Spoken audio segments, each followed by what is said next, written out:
I remember the exact moment they told me I was done.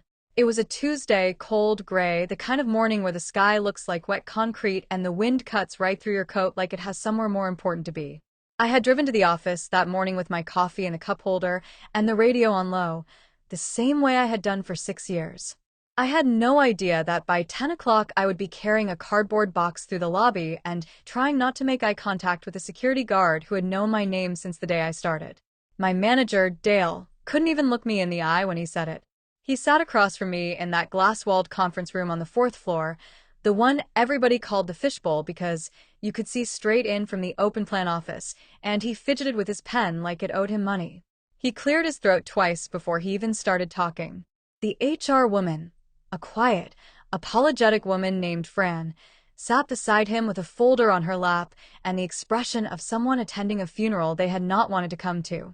Dale said the company was restructuring. That was the word he used. Restructuring. Like it was clean. Like it was surgical. Like it was nothing more than rearranging furniture in a room I had spent 6 years building from scratch. My name is Cassie Monroe, and for 6 years I had been the engine behind Hartwell Solutions, a mid-sized logistics software company based out of Charlotte, North Carolina. I was not the CEO. I was not the face on the website or the name on the press releases.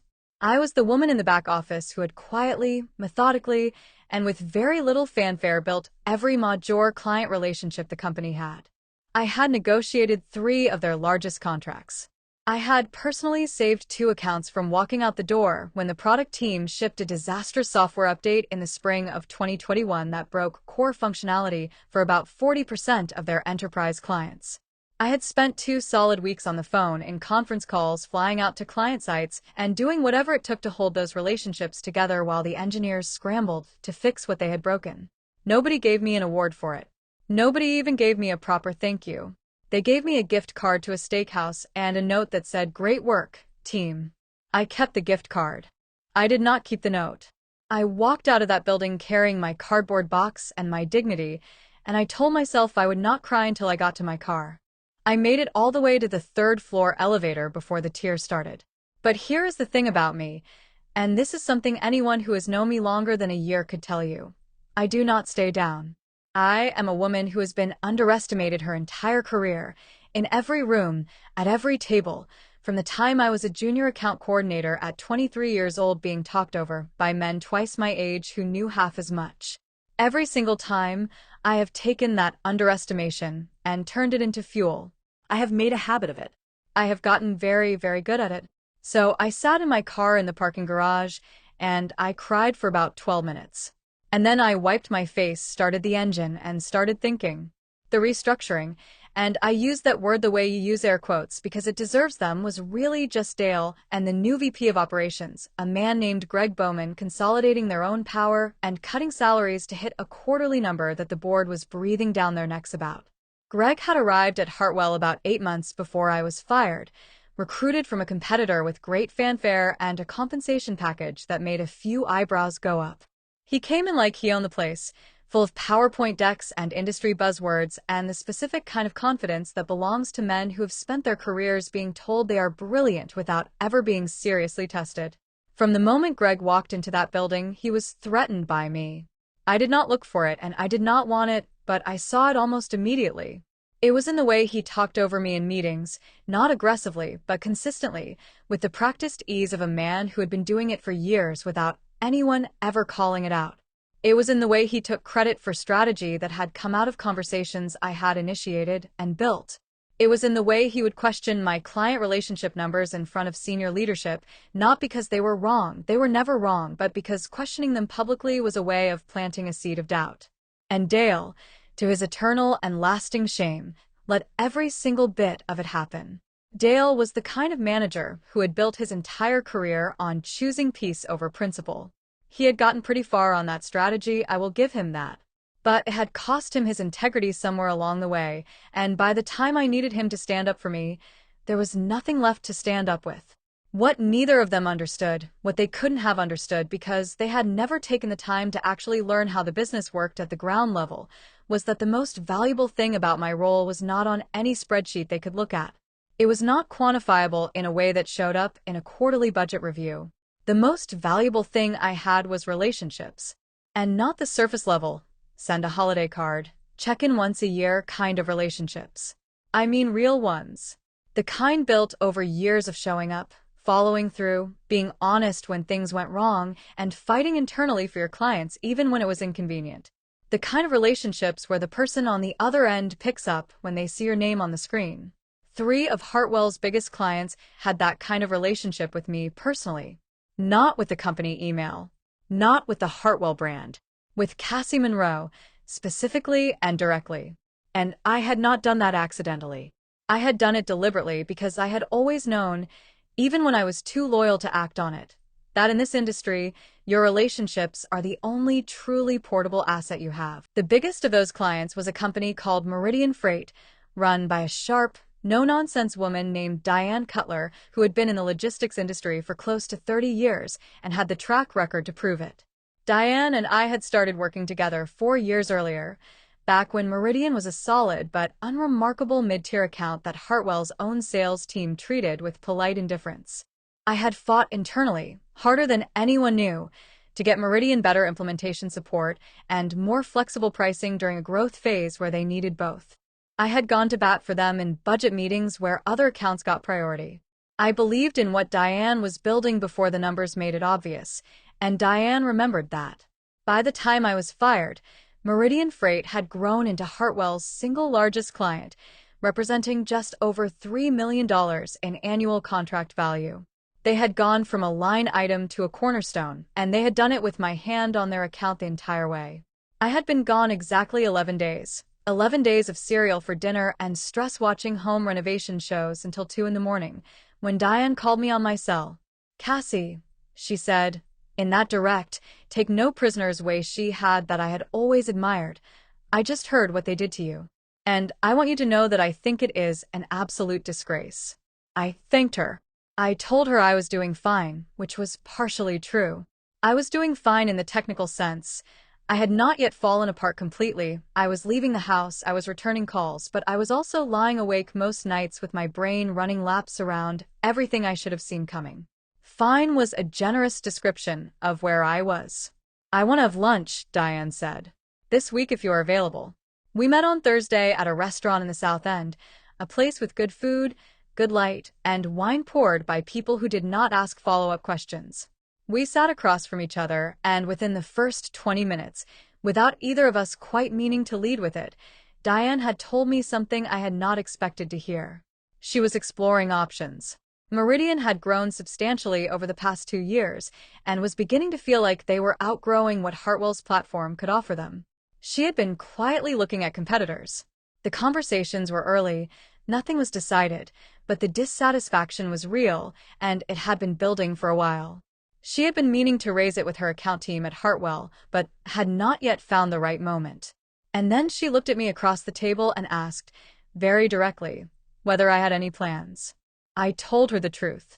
I had spent my first week of unemployment doing 2 things simultaneously. Yes, some of it was crying into my cereal, I will not pretend otherwise, but I had also been building.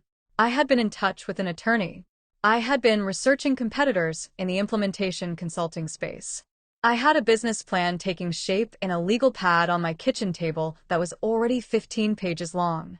I had spent 6 years watching Hartwell succeed and fail, and I knew exactly where the gaps were. I knew exactly what clients needed that they were not getting, and I knew exactly how to fill those gaps better than anyone currently in the market was doing it. Diane set her wine glass down and smiled at me. It was not a polite smile. It was the smile of a woman who had already been thinking ahead of the conversation. "Then let's talk," she said. "I want to stop here and be very clear about something, because what came after could be misunderstood, and the truth matters to me. I did not solicit Meridian Freight while I was employed at Hartwell. I did not walk out of that building with a single piece of proprietary information. I had been careful, almost obsessively careful, because the week after my termination I had sat down with an employment attorney and gone through everything. Every conversation I subsequently had with Diane had been initiated by her. I had not made a single call or sent a single email to any former client in those first weeks. I had waited. I had documented everything. I had kept my hands completely clean because I understood that what was coming might get contentious, and I needed to be untouchable when it did. 3 months after I left Hartwell Solutions, Meridian Freight signed a contract with Monroe Logistics Consulting, my company, the one I had built on that legal pad on my kitchen table, to migrate their operations to a new platform. I had become a certified implementation partner for a competing software provider, a process I had started within 2 weeks of being let go, because I am not someone who wastes time feeling sorry for herself when there's work to be done. The Meridian contract was substantial. Over 3 years, the total value was something that, if I am being honest, made me sit quietly at my kitchen table for about 5 minutes after signing, just breathing. And Meridian was not the only one. A second client, a regional manufacturing company out of Atlanta called Paragon Supply, reached out to me independently about 2 weeks after my firing. They had gotten my personal number from a young woman named Becca, who had been on the Hartwell account team and had always been good to me. Becca had her own reasons for being unhappy at Hartwell by that point, reasons that had accumulated steadily over the months since Greg Bowman had arrived and begun his particular brand of damage. I will leave the specifics of her situation to her story to tell. What I will say is that when Paragon called me, I was ready, I was professional, and I was available. The cracks at Hartwell started showing around month 4 after my departure. I heard the early rumblings through the industry. The logistics software world is genuinely smaller than people outside it realize.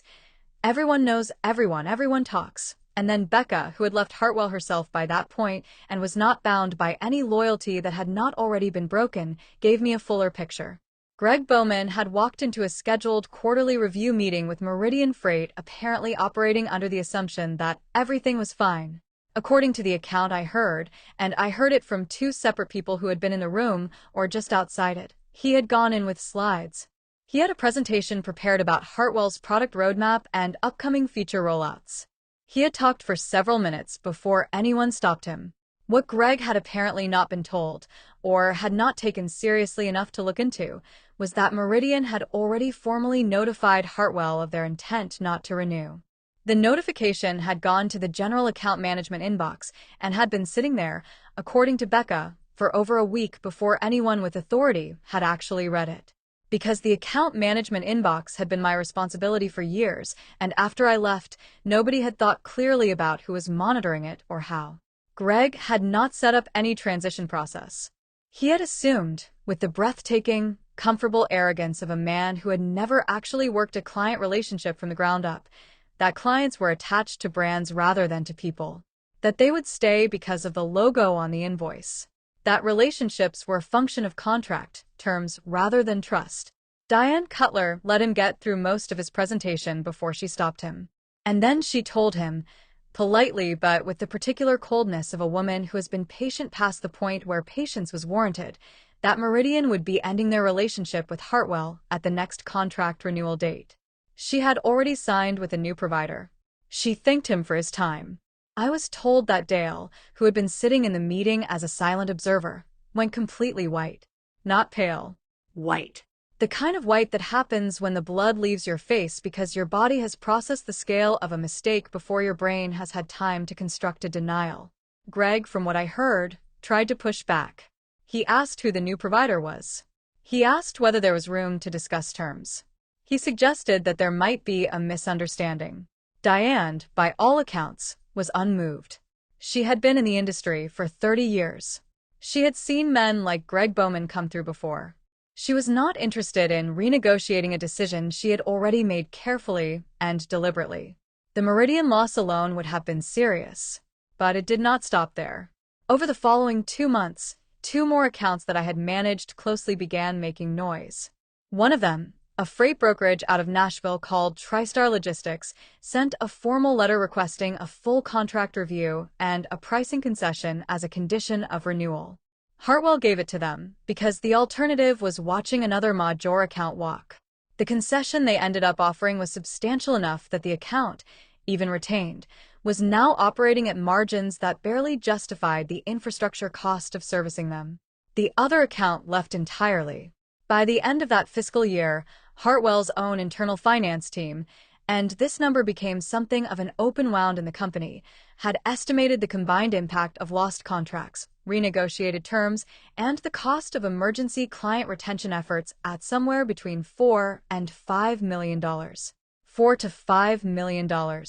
In a company of Hartwell's size, that was not a rounding error.